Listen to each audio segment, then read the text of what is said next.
Toy izao indray ny mety ho toetry ny andro any an-dranomasina ny alahady 20 May amin'ny 9 maraina hatramin'ny alatsinainy 7 May taona 2022 amin'ny 9 maraina.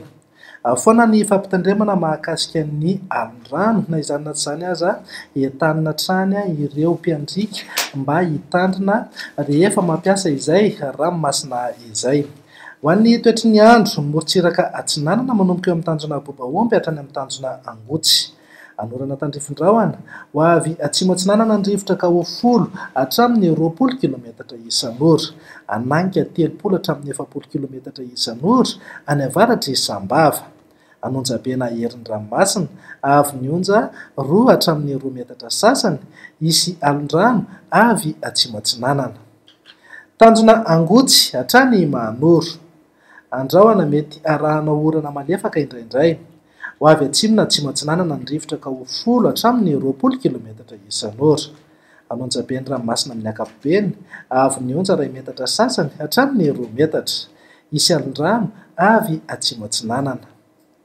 Mahanoro hatrany Taolagnaro. Andrahona Mahalana ho avy avaratra ny rivotra ka ho 10 hatramin'ny 20 kilometatra isan'ora, hatratra 30 kilometatra isan'ora any atsimo ny Manakara. Anonjaben'ny ranomasina avy ny onja anodidina ny 2 metatra. Taolagnaro hatrany amin'ny tanjona Vohimena. Ibalika amin'ny masoandro ho avy atsimo ny rivotra ka ho 10 kilometatra isan'ora. Anonjabena herin'ny ranomasina avy ny onja 2 hatramin'ny 2 metatra sasany isy alin-drano avy atsimo atsinanana. Ho an'ny morontsiraka andrefana tanjona Vohimena hatrany amin'ny tanjona Ankabo. Ho maina ny andro amin'ny ankapobeny ho avy atsimo ny rivotra ka ho 10 hatramin'ny 20 kilometatra isan'ora. Anonjaben'ny ranomasina avy ny onja 2 metatra sasany hatramin'ny 2 metatra. Tanjona Ankabo hatrany amin'ny tanjona Vilanandro. Ibalika amin'ny masoandro ho avy atsimo ny rivotra ka ho 10 hatramin'ny 20 kilometatra isan'ora, hatratra 30 kilometatra isan'ora rehefa manalavitra amin'ny morontsiraka. Adimy mpanonjana anonjaben'ny ranomasina avy ny onja anodidina ny 2 metatra, hatratra 2 metatra sasany any amin'ny tapany atsimo. Tanjona Vilanandro hatrany Analalava.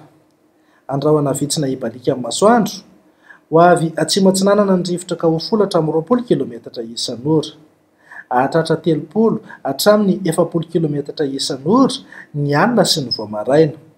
Adimy mpanonjana ny ranomasina avy ny onja antsasametatra hatramin'ny 2 metatra. Ny amarana anazy eo Analalava hatrany amin'ny tanjona Bobaomby.